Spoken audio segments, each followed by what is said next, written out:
Okay, hey David, sorry, we're just having some tech issues, but we should all be here and good now. Hello?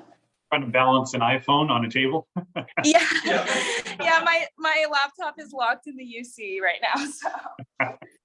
Can you hear us, David? I can hear you, yeah. That's excellent. Let's hope that my phone doesn't die. Is that the only, I mean, and that is the link that the Charlatan has? Yeah, yeah, so if anybody pops up, the link, you can maybe just keep an eye out, and like admit people to come in. Right, let me find the public meeting. I'm gonna send you the camera agenda. It's password protected, so it's the same password as you go. Okay. Okay.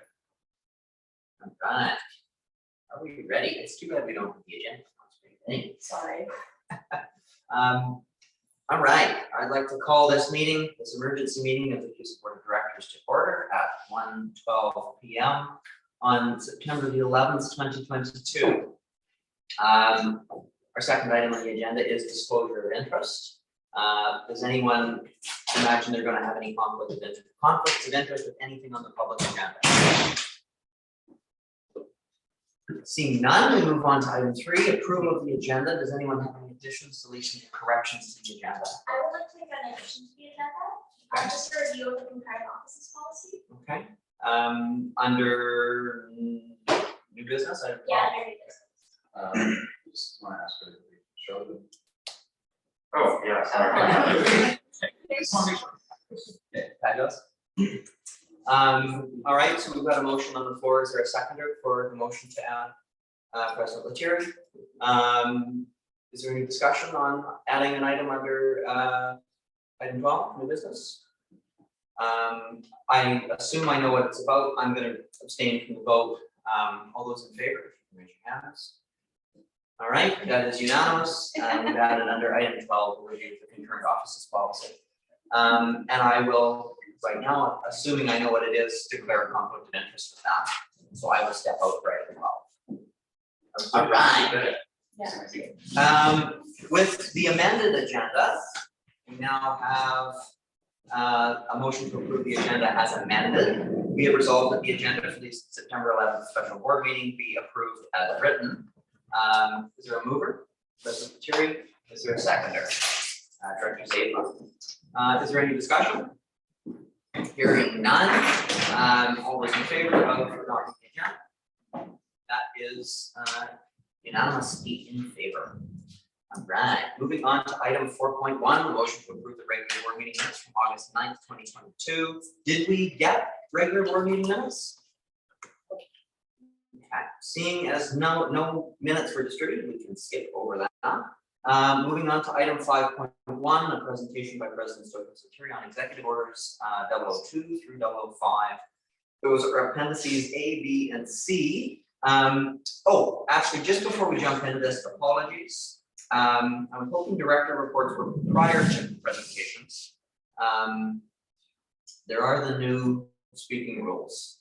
We can do that first, yeah. Can we do that first? Yeah. Is everyone okay with suspending the rules and doing that? Yeah. 1 second. I just need to pull up everything right now, so we can keep note. So this isn't formed, it isn't written as an amendment to our board procedure yet. This is absolutely a trial. I think there will probably be several iterations of our new speaking rules. But I did send you all an email about an hour ago just with some new ideas. Mainly being discussion on a single item will be limited to 15 minutes. After which the board can approve increase in time intervals of 10 minutes. I think this is important. It will keep discussion short, but of course we can always vote to extend discussion, and that's a simple unanimous consent vote. If at the beginning of an agenda item, you think the agenda item is going to require more than 15 minutes, you can vote at the start to give a longer time limit. So if you think that something's going to take 30 minutes and you don't want to have a vote in the middle of discussion, we can just do that. Second point, the mover of a motion is permitted up to 3 minutes to introduce a motion.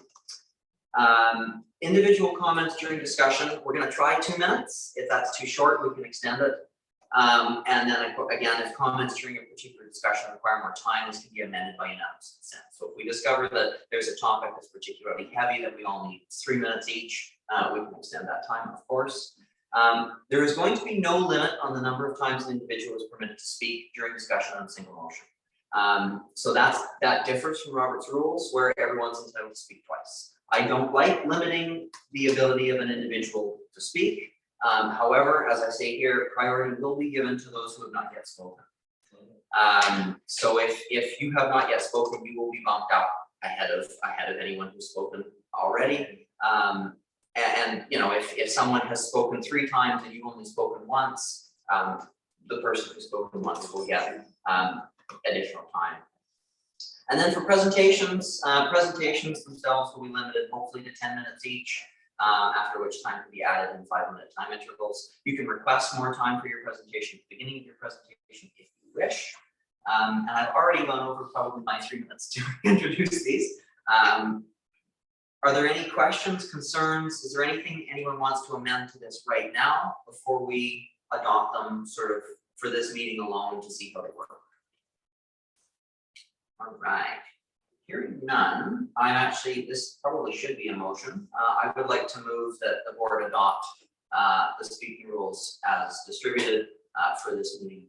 Will we give a second, because I didn't receive a copy of that motion, so I'm just like adding it to our stupid little counter. She's okay. You're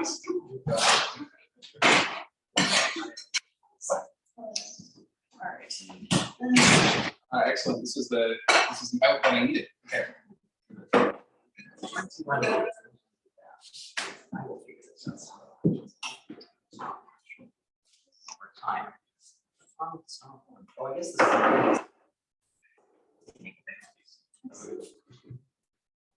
I will alert you about 30 seconds before your time is up. My hand up.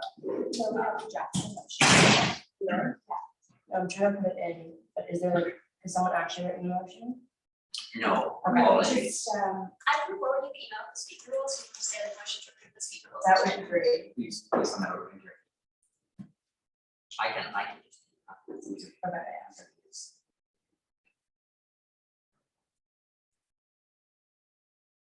Perfect. I don't know why they make glasses with square edges that are longer than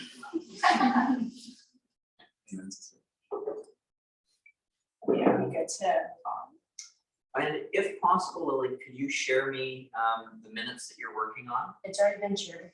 Oh, has it? Yes. Yeah. Which are you're working on you're working on the actual Word document No, for the Google Drive document? Yeah. Okay, perfect. like I just shared it with you a few minutes ago. Oh. Let's see.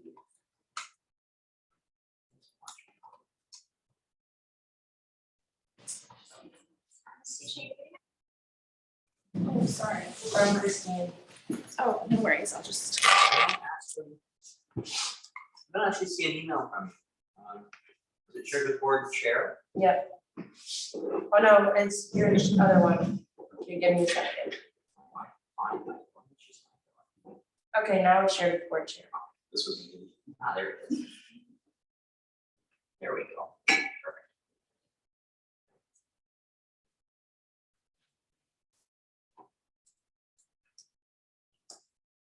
You guys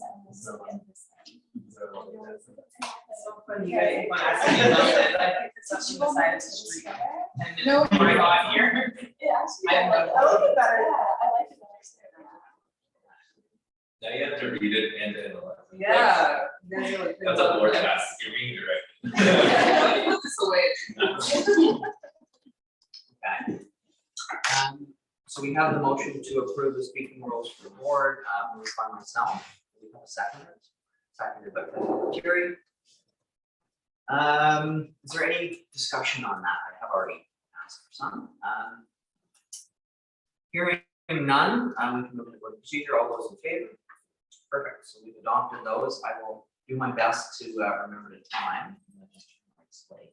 on. In the meantime, we can move on to presentations and delegations, the presentation by President Lettieri. Essentially 10 minutes, and we'll see how. I will believe that, yes, yeah. So we actually as an executive council passed a few different executive orders over the past week, and I just thought to inform everyone on the orders that we passed. So the first one is that we recommend council proclaim a referendum on the continued existence of the Millennium Village or Millennium Promise Ancillary Fee. So essentially to call another referendum in the winter for the Millennium Village or for Millennium Village. So that's the first decision that we made. The second decision that we made is to call a referendum in the fall on continued CFS membership. So just to break that down, essentially this would be a non-binding referendum. And we're doing it in collaboration with two other students' unions, Manitoba and Toronto. And it's kind of sort of like to rally some visual support against the CFS. And then third one is that we have, to join CUSA as an observer, or not a member, just observer membership. And it's called. Why don't you explain what you said? Why don't you explain what this is? Okay, so I believe it's the Ontario University Students or Undergraduate Students Alliance. It's all either university or it's undergraduate for sure. Anyway, it's just like an Ontario associate, like, yeah, it's exactly what it is in the name, but they're very like friendly to weaving and stuff. They're led by a lot of the better university. Honestly, Davin is the one who took the lead. Davin took the lead. It's similar in nature to something that the CFS would be, except it has, democratic, policies or bylaws and democratic rules, and actually invites their members to meetings and has meeting minutes, and it's like a legitimate thing and a place where people go to do advocacy work. Davin actually sent like a whole 7-page breakdown of what they do, and their accomplishments are pretty good. They do have they're very well known and established in terms of the lobbying that they do to the government, and a lot of their work has actually resulted in legislation. So it's we're doing it as an observer member, which means that it's not an actual membership. Our students don't have to pay, but we're just going, and we won't have voting rights or anything, but we're just going to observe. And essentially this also passes that the individual we send from the executive to go to CUSA as an observer needs to come back at the end of the year with a report on their findings of, is CUSA the right fit for us? What can CUSA give us? Things like that. So it's like a requirement that if we send you have to bring that. I just thought that would be a good addition, because I think it's important that if we're doing things like this, where it's very much experimental, we should at least have some sort of written feedback at the end to see how that went. So anyways, those are the 3 executive orders that were passed, and that's all. Perfect. Is there any discussion on that? Are there any action items you'd like the board to make on those? It doesn't seem like it. No, they're largely going to be council jurisdiction because the referendums. Yeah. Perfect. And the other one is just the executive council will vote to send the other executives too. So. Is there any other discussion on that? Hearing none, we can move on. We have no director. Are there any director reports? I suppose I should ask, despite this being an emergency meeting. Seeing none, there's no staff reports. It's an emergency meeting. There's no committee reports. No introduction of bylaw and policy. Item 10, no reconsideration of bylaw policy. Announcements and correspondence. Item 12. Announcements and correspondence. So we have the passing of motion B67, the motion to appoint a deliberation and selection team for the chief returning officer. I can speak to this. Like to speak to Yes, this? so as you've all received in your inbox, we had an e-vote to establish a CRO selection team, which consists of Chair Sims, Director Morale, President Lettieri, and Executive Director Rivers, and 2 advisors with a non-voting capacity, which is myself and Director Kilgore. Member of staff to work. So essentially, what is to note, this was our first e-vote. our selection team is now meeting sometime in mid to late September. We will hopefully have a chief returning officer.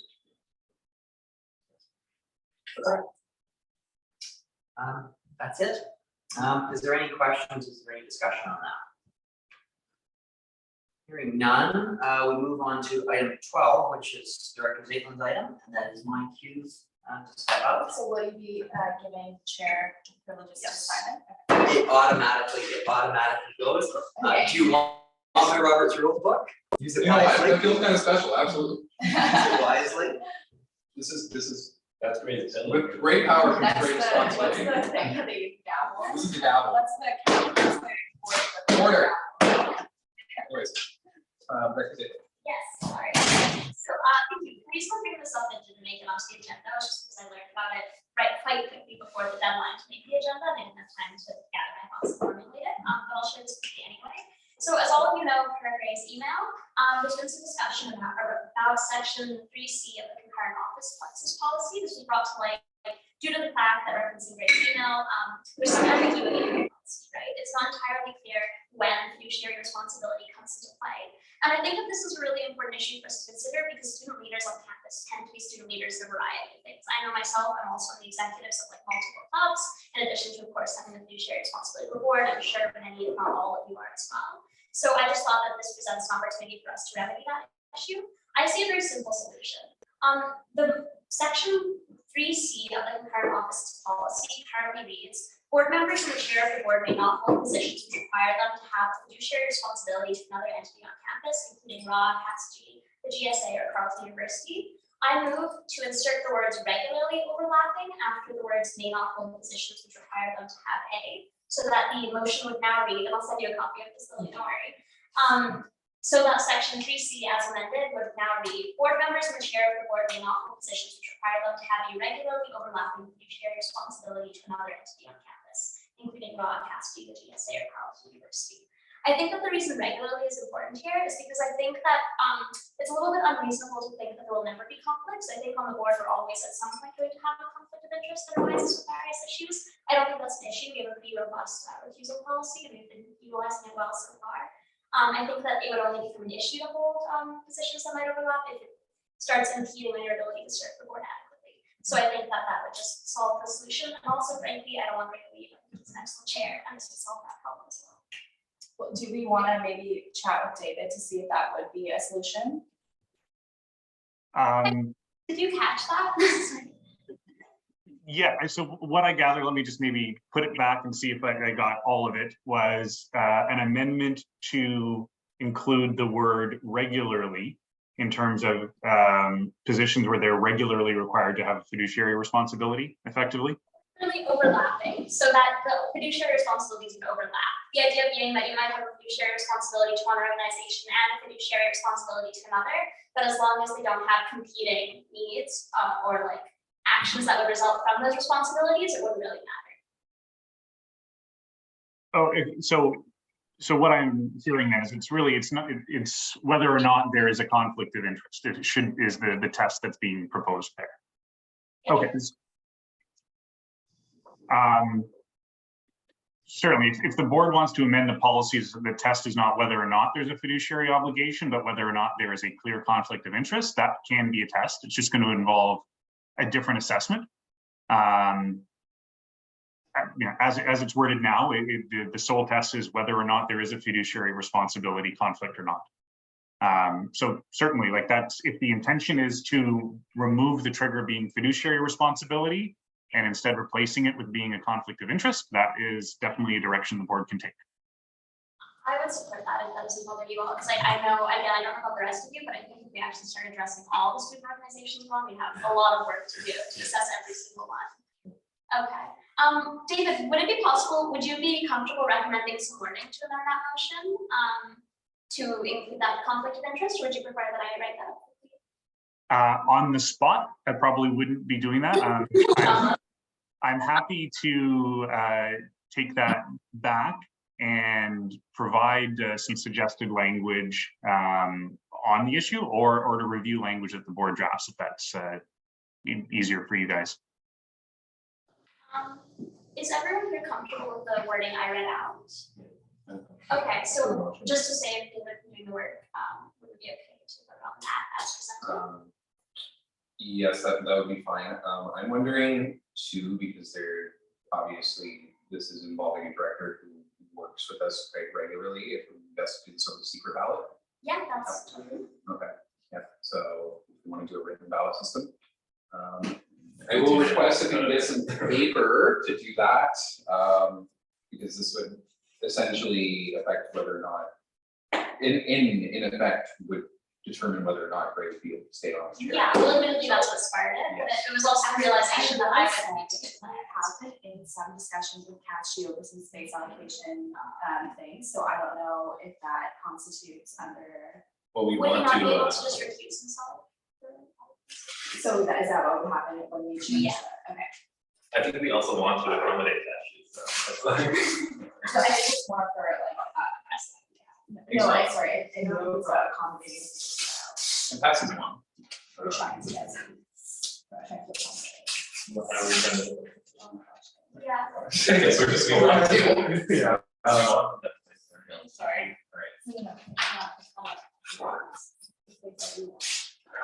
That's the- Director, Harris, can you direct us to what we're writing on the Yes, ballot? I was just about to correct that. Okay, order. Anastasia.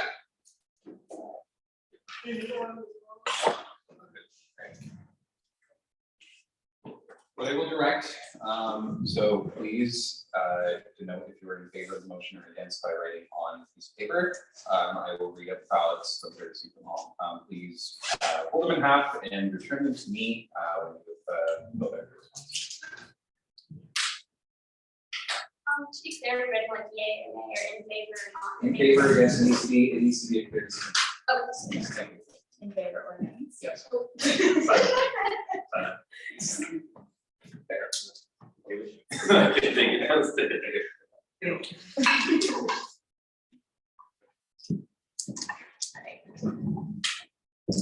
Thank you so much, sorry. Thank you.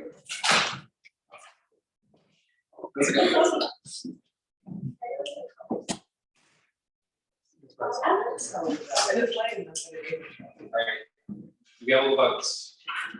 Okay, excellent. Keep count. Yes, we're gonna do count. So.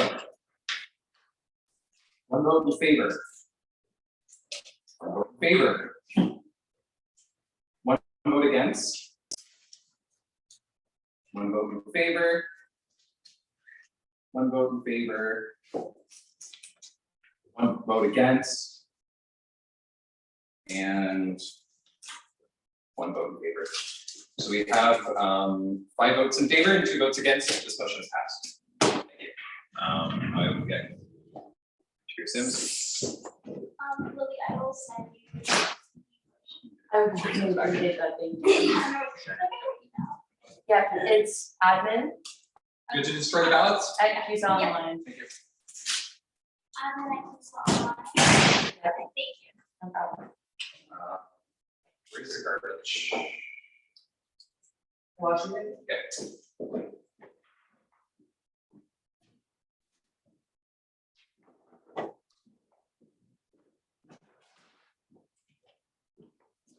Hello, Chair Sims. As group discussion, Director Zablin's motion to revise section 3C of the concurrent offices policy has passed 5-2. Okay. Thank you very much. So. All right. Yes, sorry. Send it. And yeah, I mean, I should not be able to do that. All right. That, I believe, is the end of our public session. Do we have any notice of motion? Any unfinished business? Any other business? None. We move to section 16, which is the question and answer period. Are there any questions or answers? Yes. Yeah. Earlier, you had spoken about the chief returning officer selection team, but I didn't catch quite catch the names of the people on the team. Could you repeat The that? team is the president, the chair of the board, the vice chair of the board, the director of finance and administration, the executive director, and the director of student development. Do you know that the director of student development and the vice chair do not have a vote? We're in the advisory capacity. Okay, so that was the president, the chair of the board, the vice chair of the board, the director of finance, the director of The student director of development finance and administration, sorry. and administration, the director of student development, the other two not having a vote. No, the vice chair. The vice chair and Student vice- development, you know, I just did not run enough to say. you read the motion. I did. Yeah, It was circulated to everyone. So. That was the e-vote. I don't vote, so I don't know what you wanted to do. I'll tell you, Sam did leave a pretty lengthy explanation. It's in the agenda package. If you look. And you were meeting in late September, but when do you think you may have the superintendent officer selected? Well, hopefully by that time as well. That is everything. Do you know that the candidate committee discussed Carleton University candidates? Students? applying for CRO? No, we probably. Okay. Alright. With that is item 16. We move on to item 17, the in-camera section. This is a good time, I think, to recess for lunch.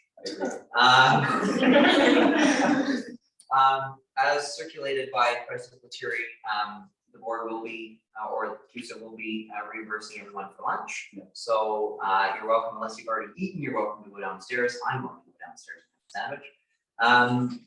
That will likely take us until, should we give ourselves an hour?